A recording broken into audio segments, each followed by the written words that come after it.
बिस्मिल्लाहिर्रहमानिर्रहीम अस्सलाम वालेकुम। रमज़ानुल मुबारक के हवाले से आज की जो रेसिपी बहुत ज़बरदस्त रेसिपी है। आज मैं आपके लिए लेकर आई हूँ चिकन स्प्रिंग रोल, जिसके लिए हमें ना ही आटे को गूंदना होगा ना ही रोटी बेलनी।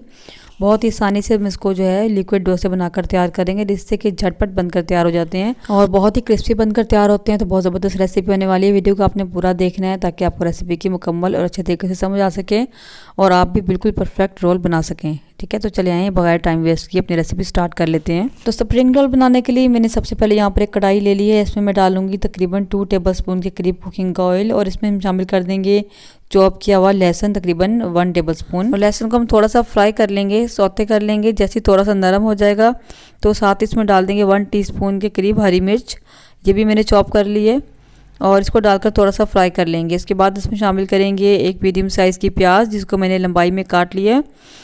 ये प्याज डालकर भी थोड़ा सा हम इसको फ्राई करेंगे कि हमारा प्याज थोड़ा सा सॉफ्ट हो जाए।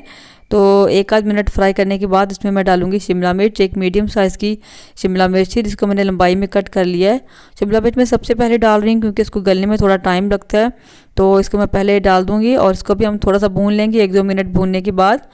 तो यहाँ मेरे पास तकरीबन 250 ग्राम के करीब गाजरें थी, जिसको मैंने इस तरह लंबाई में काट लिया है। ठीक है, तो गाजर भी थोड़ा टाइम लेती है गलने में, इसलिए मैंने शिमला मिर्च के बाद गाजर को ऐड किया है और इसको थोड़ा सा हम पका लेंगे। और साथ ही इसमें मैं डालूंगी एक दो बार मैंने इसमें चिकन की यखनी शामिल की थी ताकि ये गाजरें हमारी थोड़ी सॉफ्ट भी हो जाएं और चिकन का फ्लेवर भी अंदर आ जाए। तो इस तरह थोड़ा सा यखनी डालने के बाद इसको मैं पका लूँगी ताकि गाजरें हमारी थोड़ी सी सॉफ्ट हो जाए। तकरीबन 2-3 मिनट मैंने इसको पकाया है और उसके बाद इसमें डाल देंगे बंद गोभी। ठीक है, अब यहाँ पर हमारी कुकिंग जो होगी हाई फ्लेम पर होगी, क्योंकि बंद गोभी जो है एक तो बहुत जल्दी गल भी जाती है और पानी भी काफ़ी छोड़ देती है। तो अगर हम इसको लो फ्लेम पर पकाएंगे तो काफ़ी पानी छोड़ देगी ये। हाई फ्लेम कर देंगे और यहाँ मैं इसमें डालूंगी नमक 1 teaspoon, half tea spoon white paper यानी सफ़ेद मिर्च का पाउडर, 1/4 टीस्पून काली मिर्च का पाउडर और हाफ टी स्पून मैंने इसमें डाला है चिकन पाउडर। ये ऑप्शनल है, अगर आपके पास है तो आप डालें, नहीं है तो आप इसको छोड़ भी सकते हैं। 1 टेबलस्पून सोया सॉस जाएगी, 1 टेबलस्पून चिली सॉस और इनको डालकर हम अच्छे से मिक्स कर लेंगे। फ्लेम हमारा हाई ही होगा ताकि सब्जियां जो हैं पानी ना छोड़ें और आपस में घुल मिल ना जाएं, बल्कि क्रंची क्रंची रहें। सब चीज़ों को अच्छे से मिक्स करने के बाद मैं यहाँ पर डालूंगी चिकन, जो कि 1 कप के बराबर था, जिसको मैंने बॉईल करके श्रेड कर लिया। इसको डालकर अच्छे से मिक्स कर लेंगे और बस हमारा जो है ये फिलिंग तैयार हो गई है और इसमें बिल्कुल भी जो है ना अब मॉइस्चर नहीं है, आप देख सकते हैं। तो बस हमने इसको हाई फ्लेम पर पका लिया। यहाँ पर मैं फ्लेम को ऑफ कर दूँगी और इसको हम ठंडा कर लेंगे। अब आ जाते हैं अपने नेक्स्ट स्टेप की तरफ, यानी अब हम इसका जो है शीट्स तैयार कर लेते हैं। उसके लिए एक बाउल में मैंने यहाँ पर लिया है आधा कप मैदा और आधा कप मैंने लिया है यहाँ पर कॉर्नफ्लोर। साथ इसमें शामिल कर देंगे हाफ टी स्पून के बराबर नमक और इन सबको हम अच्छे से मिक्स कर लेंगे। और अब हमने इसका जो है एक बैटर तैयार करना है। यहाँ मैंने 1 कप दूध लिया है, थोड़ा थोड़ा दूध शामिल करते जाएंगे और इसको मिक्स करते जाएंगे। सबसे पहले आपने थोड़ा थोड़ा दूध डालना है, एकदम से हमने इसको पतला नहीं करना, और क्योंकि अगर एकदम हम ज़्यादा दूध डाल देंगे तो इसमें गुठलियाँ बन जाती हैं, वो निकालना मुश्किल हो जाता है। थोड़ा थोड़ा दूध डालते जाएंगे और इसका बैटर तैयार कर लेंगे। सबसे पहले हमारा बैटर जब इस स्टेज पर आएगा, अभी गाढ़ा होगा, तो हम विस्क को छोड़ देंगे, हाथों की मदद से हमने इसको अच्छे से फेंट लेना है। ठीक है, और तकरीबन 5-6 मिनट हम इसको अच्छे से फेंटेंगे। ये स्टेप करना बहुत ज़रूरी है। इस तरह ये देखिए कितना लिक्विड हो गया ये और बिल्कुल प्लेन हो चुका है हमारा बैटर। अब यहाँ पर क्या करेंगे, 5-6 मिनट फेंटने के बाद मैं दूध और डालूंगी और इसको हम बिल्कुल पतला कर लेंगे। ठीक है, कितना रखना है इसकी कंसिस्टेंसी मैं आपको आगे चल के बताती हूँ। तो दूध डालते जाएंगे, उसको हम घोलते जाएंगे और दूध हमारा जो है नॉर्मल रूम टेम्परेचर पर है। ये देखिए हमारा बैटर बन के तैयार है। ये देखिए इस तरह का आपका लिक्विड, कितना लिक्विड है ये। जैसे एक दूध को हम गाढ़ा करते हैं ना, पका कर थिक कर लेते हैं, ये वो कंसिस्टेंसी इसकी इस तरह की होनी चाहिए।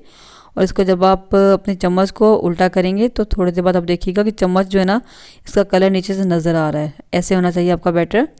तो ऐसा बैटर बनाने के लिए इतना दूध जो है हमारा 1 कप में से बच गया था। ठीक है, तो अब क्या करेंगे, शीट्स बनाने से पहले हमने जिस काउंटर पे शीट्स को बिछाना है वहाँ पर हम कॉर्नफ्लोर को डस्ट कर लेंगे। ये भी ज़रूरी है, वरना आपकी शीट्स जो है ना वो साथ चिपक जाएंगी। उसके बाद शीट बनाना शुरू करते हैं। या मैंने एक पैन रख दिया चूल्हे पर, इसको मैं हल्का सा ऑयल से ग्रीस कर लूँगी और टिश्यू पेपर से हम इसको अच्छे तरीके से फैला लेंगे। पैन आपका थोड़ा सा गर्म होना चाहिए, इतना कि जब आप ऊपर हाथ लगाएं तो आपके हाथ पे इसकी हीट ना पहुंचे, और ठंडा भी ना हो और बहुत गर्म भी ना हो। अगर बहुत गर्म होगा तो फ़ौरन से जाकर साथ चिपक जाएगा। अब हम किसी चीज़ में डालकर एक बैटर थोड़ा सा इसके ऊपर डालेंगे और उसके बाद फ़ौरन से एक्स्ट्रा बैटर उल्टा देंगे उसी बाउल में जिसमें कि हमारा बैटर पड़ा हुआ है, और इसको चूल्हे पर रख देंगे पैन को वापस, और इसको अच्छे तरीके से घुमाते हुए हम जो है हर तरफ से सेक दे देंगे। और हमने पैन को घुमाते रहना है ताकि हर तरफ से पक जाए। थोड़ी देर बाद आप देखेंगे कि इसकी साइडें जो है छोड़ना शुरू कर दी हैं और आप हल्का हल्का से उतारना शुरू करेंगे तो आपकी रोटी जो है ना ये इजीली उतर जाएगी। तो जहाँ आपने काउंटर पर कॉर्नफ्लोर का डस्ट किया था वहाँ पर आप इसको फैला दें और उसके ऊपर से आपने थोड़ा सा कॉर्नफ्लोर दोबारा से छिड़कना है, क्योंकि अगर आप ये स्टेप नहीं करेंगे दूसरी रोटी ऊपर चिपक जाएगी। दोबारा से आपने पैन को ठंडा कर लेना है और थोड़ा सा गर्म करना है बस। उसके बाद फिर आपने बैटर डालना है और फ़ौरन से इसको उल्टा देना है। तो देखें इस तरीके से उल्टा देंगे तो उसके बाद आपने इतना घुमाते हुए रोटी को सेक लेना है। तो रोटी की शेप कोई भी हो इससे कोई फ़र्क नहीं पड़ता, ये हम रोल बनाएंगे तो बिल्कुल ठीक हो जाएगी। आपने पहले रोटी बनाकर देखनी है, अगर थोड़ी सी मोटी बन रही है तो आपने बैटर को थोड़ा सा और पतला कर लेना है। तो मुझे थोड़ा सा लगा था कि रोटी पहले मोटी बनी है तो मैंने थोड़ा सा जो है ना तकरीबन 2-3 टेबल स्पून के करीब दूध मज़ीद शामिल करके पतला कर लिए। तो ये देखिए मैंने जो शीट बनाई है इसके ऊपर मैंने कॉर्नफ्लोर को डस्ट कर दिया, इसके ऊपर एक और शीट रख देंगे। तो यही टिप है आपकी कि अपने पैन को जो है ना बहुत ज़्यादा गर्म नहीं करना, ऐसा गर्म हो कि आप हाथ लगाएं तो उसकी हीट आपके हाथ को ना पहुंचे। अगर पैन आपका ज़्यादा गर्म होगा तो क्या होगा कि आपकी जो शीट है ना वो मोटी बनेगी, फ़ौरन से पक जाएगी और मोटी बनेगी। अब देखें जैसे ही साइडें छोड़ेगी तो हम शीट को उतार देंगे। तो तमाम शीट्स हमारी बनकर तैयार हो गई हैं और इतने बैटर से हमारी तकरीबन 6 से 7 शीट्स बनकर तैयार हुई थी और माशाल्लाह देखें कितनी बारीक और बहुत ही सॉफ्ट बनकर तैयार हुई हैं। तो ये देखिए हमारी शीट्स भी बन गई हैं और हमारा जो है फिलिंग भी रेडी है और साथ में हमारा जो है बैटर थोड़ा सा बच गया था, इसके अंदर मैंने और मैदा डाल दिया। तो ये जो है स्लरी सी या लई सी कह लें, इसको जोड़ने के लिए हमने बनाई है। रोल बनाना शुरू करते हैं। उसके लिए मैंने यहाँ पर एक शीट ले ली है, इसमें हम हस्ब ज़रूरत फिलिंग रखेंगे और अच्छी क्वांटिटी में रखेंगे फिलिंग हम। और फिलिंग रखने के बाद हम क्या करेंगे, दोनों साइडों से ऊपर कर देंगे, इसको बंद कर देंगे और बंद करने के बाद इस तरीके से ऊपर से हम फोल्ड करेंे और अच्छे तरीके से दबाते हुए अपने फोल्ड करना है, टाइटली इसको अपने बंद करना है। इस तरह अच्छे तरीके से दबाते हुए हम इसको रोल करते जाएंगे। बहुत इजीली रोल जो हो जाती है, इजीली रोल बन जाता है। उसके बाद इस स्लरी से जो है हम इसको अच्छे तरीके से बंद कर लेंगे। ठीक है, बहुत ही आसान है इसको बनाना और इतने देखिए माशाल्लाह बारीक बनकर तैयार होते हैं, बहुत ही क्रिस्पी बनते हैं। और उसके बाद हाथों से इस तरह घुमा लेंगे ताकि हमारा रोल गोल बने और बिल्कुल बैठा हुआ ही चिपटा सा ना बने। तो देखिए माशाल्लाह हमारा एक रोल बनकर तैयार हो गया। तो इसी तरह बाकी के रोल भी हम बनाकर तैयार कर लेंगे। तो देखें सारे रोल हमने बनाकर तैयार कर लिए हैं।